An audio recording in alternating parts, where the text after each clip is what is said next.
Hello friends, welcome to YouTube channel advise academy. I am Amit Kumar Swami. I hope you are healthy. जैसे कि आपको पता है, हम कर रहे हैं सी टेट जनवरी 2024 की प्रिपरेशन कर रहे हैं, पेपर 1, जिसमें हम इसमें कवर कर रहे हैं एनवायरमेंटल सेक्शन जो है। एनवायरमेंटल स्टडी की सबसे पहले हम एनसीईआरटी कंप्लीट कर रहे हैं, और जैसे ही वो कंप्लीट होगी उसके बाद उसका पेडागोजिकल सेक्शन जो है वो भी कंप्लीट करेंगे। ठीक है, इसका पार्ट 1 मैं कंप्लीट कर चुका हूँ। ठीक है, अपलोड हो चुका है। इसका पार्ट 2 है। अगर आपको ये वीडियो अच्छी लगे तो प्लीज़ वीडियो को लाइक कीजिएगा, शेयर कीजिएगा, चैनल को सब्सक्राइब जरूर कीजिएगा। आप हमें सोशल मीडिया हैंडल पर ज्वाइन कर सकते हैं, इंस्टाग्राम पर, फेसबुक पर और टेलीग्राम चैनल पर भी। टेलीग्राम ग्रुप पर जो क्या क्या मिलेगा आपको जितनी भी एनसीईआरटी की बुक है, चाहे पेपर 1 है पेपर 2 है, उसमें आपको सबकी पीडीएफ मिलेगी। ठीक है, ताकि रिवीजन के बाद भी अगर कोई भी ऐसी दिक्कत हो तो आप एक बार उसको रीड आउट कर सको, कोई दिक्कत नहीं। दूसरा, प्रीवियस ईयर जो क्वेश्चन पेपर्स हैं, जब पेपर 1 है पेपर 2 है, वो भी आपको मिलेगा। ठीक है, तो उसकी भी मैंने पीडीएफ जो है प्रीवियस क्वेश्चन पेपर की, वो भी मैंने डाल दी है। दूसरा, जो ये पीपीटी है जब कंप्लीट हो जाएगी, तीनों बुक्स कंप्लीट हो जाएगी, ठीक है, 9 पार्ट में हम कंप्लीट करेंगे, तो उसके बाद इसकी पूरी की पूरी मैं आपको पीपीटी की पीडीएफ, उसकी भी पीडीएफ मैं आपको डाल दूंगा। ठीक है, बाकी जो एमसीक्यूज हैं वो तो आपको मिलेंगे ही मिलेंगे। ठीक है, जैसे कि आपको पता है, हमने पिछली वीडियो में चैप्टर 7 तक कंप्लीट किए थे क्लास 3 के। आज हम इस वीडियो में 15 तक कंप्लीट करेंगे, और आपको इवनिंग में ही आज ही आपको मिल जाएगी। ठीक है, इसकी लास्ट वाली वीडियो, इस चैप्टर क्लास 3 की लास्ट वाली वीडियो भी आज, जिसमें हम 24 तक करेंगे, वो भी आपको इवनिंग तक मिल जाएगी। ठीक है, तीनों देख लेना, कहानी खत्म करेंगे आज। ठीक है, जो चैप्टर 7-15 तक है जो आज हम कंप्लीट करेंगे, इसमें देख लेते हैं कौन कौन से चैप्टर्स हैं। ठीक है, आज हम कंप्लीट करेंगे फ्लाइंग हाई, इट्स रेनिंग, ठीक है, what is cooking from here to there, work we do, sharing our feelings, the story of food and making pots, ये हम कंप्लीट करेंगे। ठीक है, इसमें क्या क्या कवर करेंगे, ये है बिन बोले बात, सॉरी ये हम कंप्लीट कर चुके हैं पहले। ठीक है, पंख फैलाते हैं उड़ते हैं, बादल आए बारिश आई, पकाए खाएं यहाँ से वहाँ, काम अपने अपने छूकर देखें, ठीक है, कहाँ से आया किसने पकाया, और आँव बनाए बर्तन। ये चैप्टर से कई बार क्या होता है कि हिंदी और इंग्लिश में चैप्टर्स के नाम कुछ अलग अलग दे देते हैं, इसलिए दोनों में बताना बहुत ज़रूरी है। तो स्टार्ट करते हैं। देखिए, पहला पॉइंट है, जो बर्ड है विच हैज़ ए क्रेस्ट, वह पक्षी जिसके सिर पर शिखा है। ठीक है, वो कौन सा है, मोर है। क्रेस्ट मतलब बच्चे कलगी भी होता है। ठीक है, आपने देखा होगा जो मुर्गा होता है उसके ऊपर होता है ना ये इस टाइप का, तो ये क्या होता है, कलगी भी होता है, लेकिन यहाँ पर क्रेस्ट शिखा बोला है। ठीक है, तो वो किसके ऊपर होता है, वो होता है पीकॉक के ऊपर। ठीक है, वो आपको ऑप्शन में पीकॉक दे, वो कॉक देगा ही नहीं। ठीक है, मुर्गा देगा ही नहीं, वो पीकॉक होता है जिसके ऊपर क्रेस्ट होती है। दूसरा है कि ये हमें पता है कि ये हमारा नेशनल बर्ड है, ये भी पता है हमें। तीसरा क्या है कि वैसा कौन सा पक्षी है जो बारिश में नाचता है, ये मैं पहले भी बता चुका हूँ कि ये है मोर। ठीक है, अब मोर सिर्फ इसलिए नहीं नाचता क्योंकि वो उसको बारिश में नाचता है, वैसे ही नहीं नाचता, कारण है।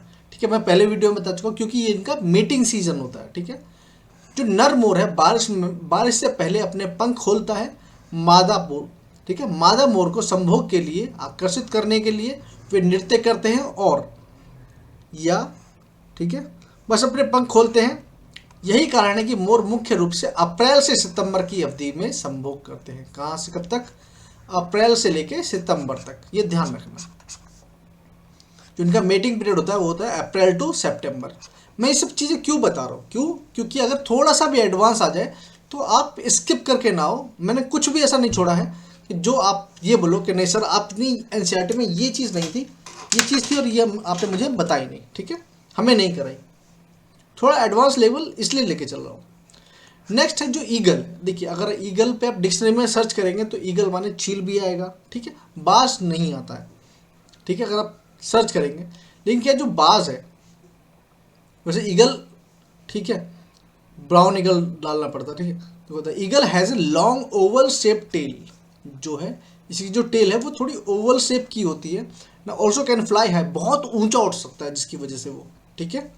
और आपने देखा होगा बाज बहुत कम फैल, जो पंख है बहुत धीरे धीरे तक, मतलब बहुत धीरे धीरे फैलाता है, फड़फड़ाता है, आराम से वो ऊंची उड़ान उड़ लेता है, कोई दिक्कत नहीं होती उसको, ठीक है। और इसको चूहे खाना पसंद है।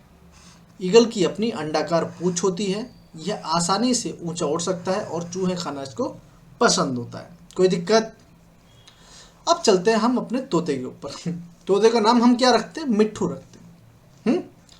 तोते के हरे पंख होते हैं, ये हमें पता है, लाल चोंच होती है, ये भी पता है, जो मिर्च और अमरूद खाना इसको बहुत पसंद है। तो यहाँ पर क्वेश्चन क्या बनता है, क्वेश्चन बनता है कि वह पक्षी बताइए जिसको जिसको चूहे कह रहा हूँ, ठीक है, चूहे तो ठीक है, बाज को पसंद है, इसको तोते को मिर्च और अमरूद खाना पसंद है। तो आप क्या डालोगे, तोता, सिंपल सी बात है।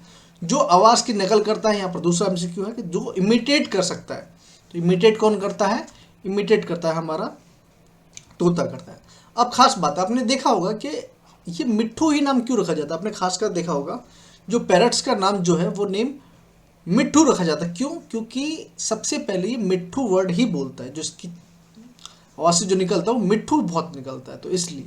दूसरी बात है, ये अगर इसको ट्रेंड किया जाए तो ये बहुत से वर्ड, ठीक है, कुछ वर्ड्स जो है उनको इमिटेट कर सकता है, कुछ कुछ शॉर्ट शॉर्ट वर्ड, ऐसा नहीं कि पूरा सेंटेंस बोलेगा, लेकिन कुछ वर्ड को इमिटेट करने लगता है ये, ठीक है। अब बात करते हैं हम किसकी, क्रो की, कौवा। तो क्या है, कौवे की चोंच और पंख काले रंग के होते हैं, ये हम सबको पता है, लेकिन खास बात क्या है इसमें, ये कौवा है और ये कोयल है। अब एक बात, ये फीमेल क्रो होगी नहीं होगी, जो मादा कौवा होगी वो होगी नहीं होगी, होगी, ठीक है। अब ये क्या है कि घोंसला ये बनाता है, लेकिन इसके साथ साथ ये अपने अंडों के साथ साथ कोयल के अंडे भी इसी में रखता है। कोयल अपने अंडे कौवे के घोंसले में देती है, ये आपने सुना होगा, 3 इडियट मूवी है उसमें देखा होगा जो कि ये कोयल अपना, सुना ना, कि कोयल अपना घोंसला कभी खुद नहीं बनाती है, ठीक है, वो दूसरे के घोंसले में अपने अंडे रखती है और वही उसको सेते हैं, ठीक है, ये बात हो गई। अब देखिए वल्चर है, क्वेश्चन यहाँ पर बनता है, ठीक है, जो अब तक बना है जो क्वेश्चन है वो ये है कि ऐसा कौन सा जानवर है, ऐसा कौन सा बर्ड है जो एनवायरनमेंट को क्लीन करने के लिए जो डेड एनिमल्स हैं उनको खाता है। तो कौन है, वो गिद्ध। कौन है, गिद्ध। गिद्ध मरे हुए जानवरों को खाते हैं और पर्यावरण को शुद्ध रखते हैं। इंपॉर्टेंट क्वेश्चन है यहाँ से जो बनता है, ठीक है। नेक्स्ट है जो पिजन है, have grey wings and pink limbs. इसके जो पूरा शरीर है, जो पंख है वो क्या है, ग्रे होंगे, और जो चोंच है, ठीक है, चोंच और अंग जो है ये कैसे होती है, पिंक होती है, ठीक है। जो लिम्स है ये कैसे होंगे, पिंक होंगे, ठीक। यहाँ तक कोई दिक्कत, मुझे तो लगता नहीं कोई दिक्कत होनी चाहिए। ये है टेलर बर्ड। टेलर बर्ड क्या करती है, इसको हम दर्जी चिड़िया ही बोलते हैं। ये अपनी चोंच से, देखो इसकी एकदम सुई जैसी चोंच है ना, इसका यूज करके ये 2 पत्तों को आपस में स्टिच कर देती है, उसके बाद उसमें कुछ रुई वगैरह, मतलब कुछ भी ऐसा रख के और अपने अंडे उसमें दे देती है। तो लिखा क्या है यहाँ पर लिखा है, दर्जी पक्षी घोंसला बनाने के लिए पत्तियों को सिलने के लिए अपनी चोंच को सुई के रूप में उपयोग करता है। तो आपको ये क्वेश्चन बनता है कि ऐसा कौन सा है जो, ठीक है, जो 2 पत्तों को आपस में जो स्टिच कर सकता है, उसका नाम क्या है, तो इसका टेलर बर्ड नाम है। नेक्स्ट जो वुड पिकर है, वो क्या करता है, वुड पिकर जो आपके इसका जो ट्रंक होता है उसमें होल करता है।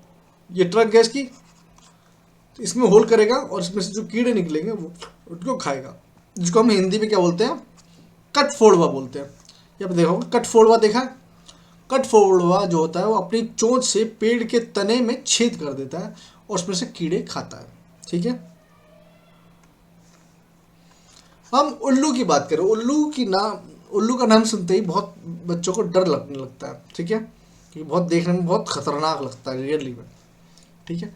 ये क्या है कि उल्लू जो होता है वो एक क्वाइट स्पेशलाइज्ड प्रीडेटर होता है, जो शिकारी है, एक अलग तरीके का शिकारी। क्यों, क्योंकि जब ये उड़ता है तो इसकी पंखों की आवाज़ नहीं आती। दूसरी बात, इसके जो कान है, कान और आँख को वो इस तरीके से यूज़ करता है कि कहाँ पर इसका शिकारी कहाँ पर बैठा है, ठीक है, जो प्रीडेटर है, ठीक है, वो ये तो हो गया। लेकिन जो उसके जो प्रे है, जिसको शिकार है, जो शिकार कहाँ पर बैठा है ये आराम से डिटेक्ट कर लेता है। तो यहाँ पर लिखा क्या है, उल्लू काफ़ी विशिष्ट शिकारी होते हैं, बिल्कुल है, ठीक है। उनके पंख और कान आसानी से शिकार का पता लगाने के लिए डिजाइन किए गए होते हैं। दूसरा, अद्वितीय पंख होते हैं जो लगभग चुपचाप उड़ने में सक्षम होते हैं पंख, ठीक है। ये रात भर शिकार करते हैं और मुख्य रूप से कृंतकों और छोटे जानवरों को, जो जो छोटे, ठीक है, स्मॉल इंसेक्ट होते हैं, जो स्मॉल एनिमल होते हैं, उनको खाते हैं, ठीक है। कोई दिक्कत नहीं। ये तो हो गई बात जो नाइट में उड़ता है, ये सब चीज़ों। जो मेन पॉइंट है, जो आपका क्वेश्चन आता है, वो आता है कि ऐसा कौन सा बर्ड या कौन सा एनिमल है जो अपनी जो नेक को, ठीक है, नेक बैकवर्ड इन ग्रेट एक्शन, जो काफ़ी हद तक अपनी जो गर्दन है उसको पीछे की तरफ मोड़ लेता है। क्वेश्चन बहुत ध्यान सुनिएगा, एक और क्वेश्चन आएगा इससे गर्दन से रिलेटेड ही, कि ऐसा कौन सा बर्ड है जो अपनी जो नेक है उसको एक्सटेंड, ठीक है, सबसे ज़्यादा मोड़ सकता है। वो कितना मोड़ सकता है? 270 डिग्री तक मोड़ सकता है, 360 तक नहीं मोड़ेगा, ध्यान रखना। 360 आते ही वहाँ पर हो जाएगा वो क्वेश्चन गलत। तो अगर आपसे पूछा जाए कितने डिग्री तक मोड़ सकता है, तो यहाँ पर आएगा 270 डिग्री तक अप्रॉक्स, ठीक है। 360 मतलब है तो जहाँ से मुड़ी वहीं वापस आ गई, तो ऐसा तो होगा नहीं। ये 270 डिग्री तक मोड़ सकता है अपनी गर्दन को। तो ये हो गया इंपॉर्टेंट क्वेश्चन। चले आगे, चलिए। अब ये क्वेश्चन है, देखिए, आउल वाला हो गया और ये आ गया। ये क्वेश्चन कई बार आपने देखा होगा, जिन्होंने भी एग्जाम दिया है या फिर प्रीवियस क्वेश्चन देखे हैं। मैना, ठीक है, moves it's neck backward and fourth in A jerk, ठीक है, इन ए जर्क। तो विद ए ग्रेट जर्क जो है अपनी जो गर्दन है वो आगे पीछे कौन कर सकता है? वो झटके से कौन कर सकता है? वो मैना कर सकती है। मैना, ये क्वेश्चन आया है कई बार, ठीक है। तो मैना क्या करती है? वो अपनी गर्दन को आगे पीछे कर सकती है झटके से, ठीक है। लेकिन जो उल्लू है वो क्या करेगा? वो अपनी गर्दन को पीछे की तरफ मोड़ सकता है विद ग्रेट एक्सटेंट, कितने? 270 डिग्री तक। जो पंख है वो पक्षियों के लिए क्या करते हैं? वो क्या करते हैं कि उनको एक तो उड़ने में मदद करते हैं, दूसरा उनके शरीर को वार्म रखते हैं, गर्म रखते हैं, ठीक है। कोई भी दिक्कत नहीं। अब आते हैं ब्रेल स्क्रिप्ट पर, ठीक है। जो बच्चे जो ब्लाइंड होते हैं, ठीक है, या उनको पूरी तरीके से नहीं दिखता है, तो उनके लिए क्या बनाई है लुइस ब्रेल ने एक स्क्रिप्ट बनाई जिसको हम ब्रेल स्क्रिप्ट बोलते हैं। ये क्या है? Braille script is a tactile reading and writing script, ठीक है। It's open up the written word to blind and visually impaired. जो लोग जो दृष्टिबाधित होते हैं, पूरी तरीके से अंधे होते हैं, उनके लिए ये स्क्रिप्ट बनाई गई है ताकि वो आराम से उसको छू कर आराम से पढ़ सके, ठीक है। दूसरा, अगर आपसे पूछा जाए how many characters in Braille, जो ब्रेल स्क्रिप्ट होती है वो कितने, ठीक है, कितने डॉट से बनाई जाती है, तो इसमें 6 डॉट होते हैं, ठीक है। या तो ये मान लो कि 3x2 या 2x3, ठीक है भाई। 3x2 भाई, 3 के 2 पेयर हो गए, या 2 के ऊपर नीचे 3 पेयर हो गए, कुछ भी मान लो। और इन्हीं से जो लेटर्स जो बनाए जाते हैं वो इन्हीं से बनाए जाते हैं। तो ये टोटल कितने हो गए? टोटल 6 डॉट हो गए। अगर आपसे पूछा जाए, जो पूछा गया है कि how many dots in Braille script, तो कितना आएगा? 6 आएगा, ठीक। और इनको क्या बोलते हैं, ठीक है, इसको जिस पूरे बोलते हैं ब्रेल सेल। इसको क्या बोलते हैं? एक ब्रेल सेल है जिसमें 6 डॉट्स होते हैं। अब आगे देखिए, लुइस जो ब्रेल है, ठीक है, who was blind at the age of 3, जो 3 वर्ष की उम्र में क्या हो गए? अंधे हो गए थे। इन्वेंटेड द सिस्टम इन 4 जनवरी 1824। इन्होंने 1824 को इस स्क्रिप्ट को इन्वेंट किया, ठीक है। While student at the institution of, कहाँ पर? National institution of blind children, यहाँ पर इन्होंने इसको इन्वेंट किया। और कहाँ पर? जो पेरिस में। कहाँ पर? पेरिस में।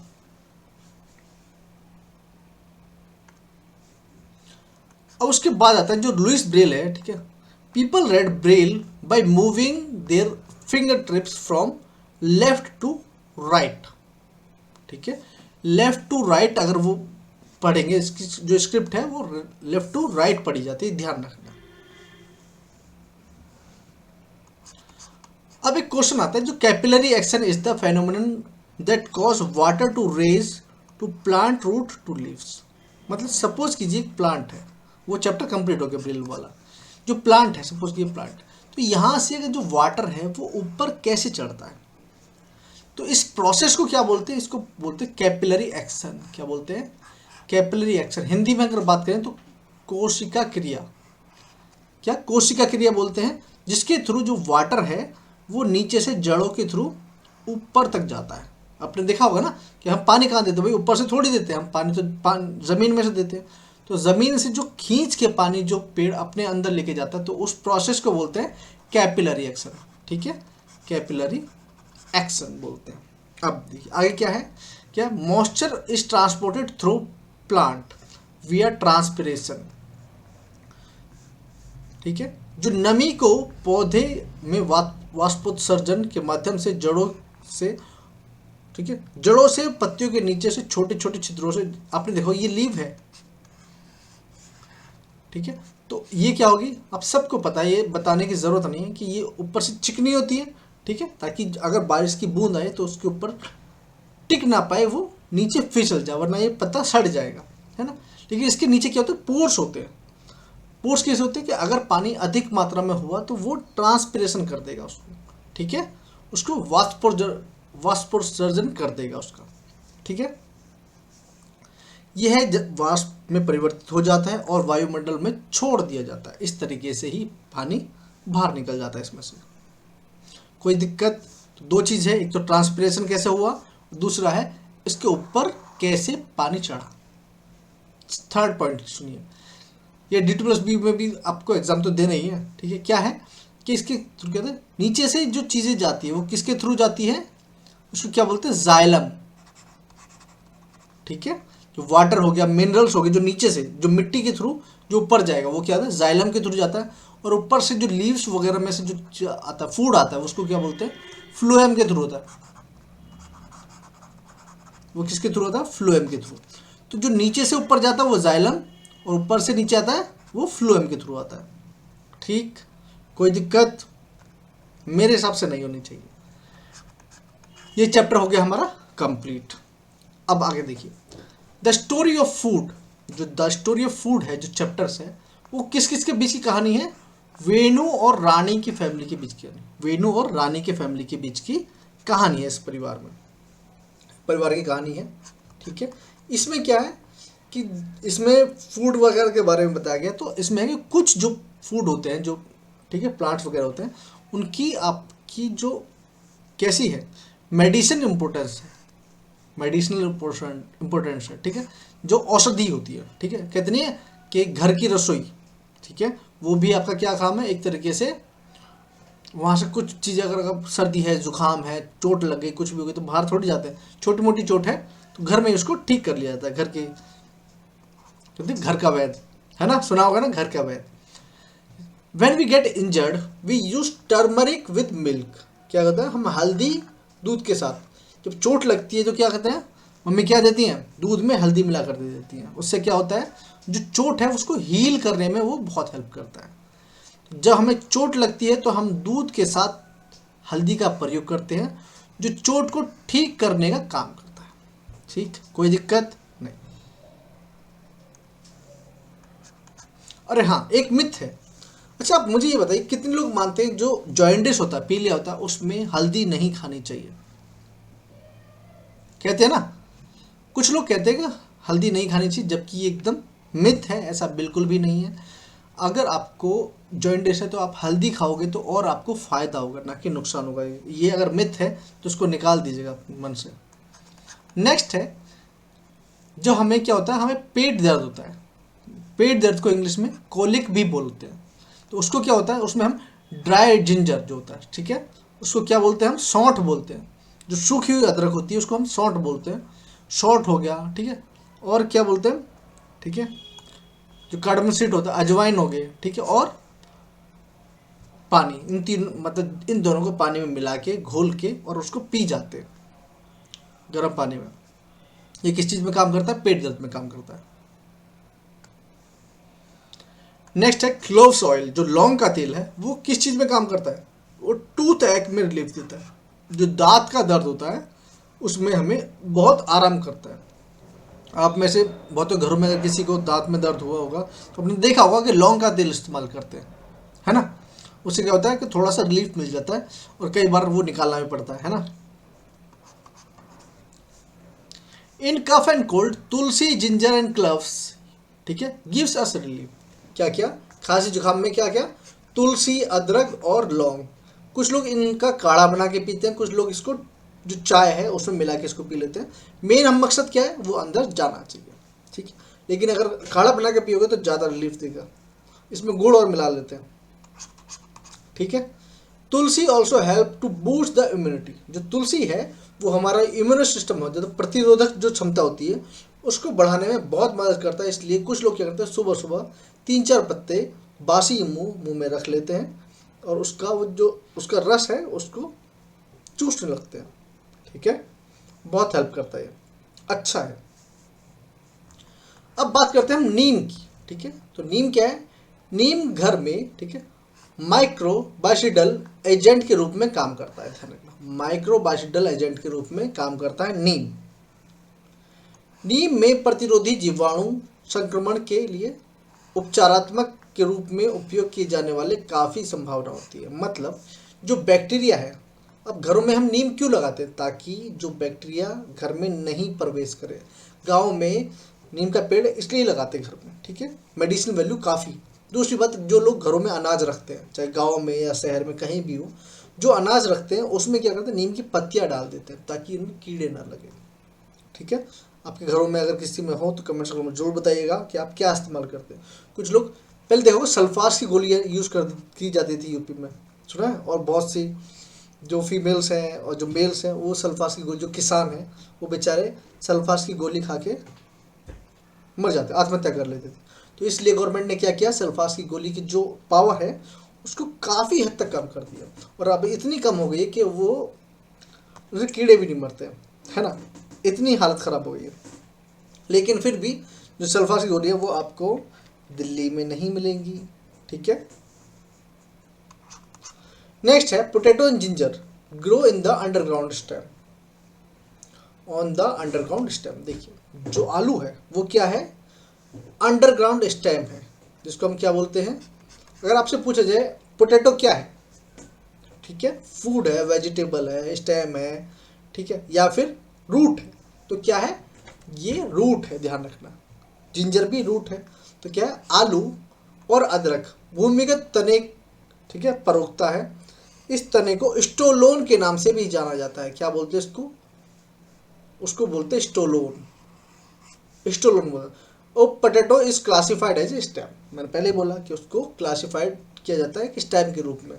उसको क्या बोलते हैं, उस स्टेम को क्या बोलते हैं, स्टोलोन बोलते हैं। नेक्स्ट चैप्टर, ठीक है, आज की वीडियो का ये लास्ट चैप्टर देखिए। In the beginning pots were made, ठीक है, ऑफ क्ले एंड स्टोन। जो पहले के टाइम में देखा होगा आपने कि जो बर्तन है वो मिट्टी के बनाए जाते थे और पत्थर के बनाए जाते थे। आपने देखा होगा ये कुंडी और सोटा है, जो लोग पहलवानी करते हैं उनको पता होगा, ठीक है। आपने देखा होगा इस टाइप की कुंडी होती है और ये नीम के पेड़ का जो नीम का तना होता है उससे बनाया जाता है सोटा। उसमें क्या किया जाता है, बादाम, आराम से बादाम कूट के रगड़ा बनाया जाता है उसका, ठीक है। बादाम डालते हैं इसमें और गुलाब की पत्तियाँ होती है, ठीक है। और आपका क्या होता है, खांड होती है, खांड होती है। और क्या होता है, मेरे ख्याल से होती सौंफ होती है, मतलब ठंडक रखने के लिए भी और ये सब चीज़ के लिए भी। दूसरा तो ये इससे रगड़ा बनता है, बहुत बढ़िया बनता है, ठीक है। They made of pot of clay by kneading the clay and shaping them on their hands, ठीक है। क्या कहते हैं, पहले क्ले को क्या कहते हैं, नीड करते हैं अच्छे से, ताकि उसमें कोई भी जो जो स्टोन वगैरह है, ठीक है, वो ना हो, वरना दिक्कत होगी, वो बनेगा नहीं शेप में, ठीक है। तो क्या कहते हैं, उन्हें मिट्टी को गूंथ कर और अपने हाथों से आकार देकर मिट्टी के बर्तन बनाए, ठीक है। जब लोगों को पता चला कि मिट्टी के बर्तनों को आग से पकाकर अधिक मजबूत बनता, तो उन्होंने उसको, ठीक है, आग में सेकना भी शुरू कर दिया, इसलिए पक्के बने, ताजे बने, ठीक है। आपने देखा हो, जो अब ये देखना, जो बर्तन देखो मिट्टी के बर्तन जो ऊपर से काला काला होगा ना, वो खराब नहीं होता, उसका मतलब वो और पक्का होता, ध्यान रखना। इसका मतलब है वो और ज़्यादा पक्का होता है। तो ये थी आज की वीडियो, आपको कैसी लगी जरूर बताइएगा। और आपको वीडियो अच्छी लगी तो प्लीज़ वीडियो को लाइक कीजिएगा, शेयर कीजिएगा, चैनल को सब्सक्राइब जरूर कीजिएगा। देखिए क्योंकि थर्ड क्लास इसमें ज़्यादा कुछ बहुत ज़्यादा नहीं है, लेकिन हाँ हम कुछ भी स्किप नहीं कर सकते, इसलिए बिल्कुल ध्यान से देखिएगा, ठीक है।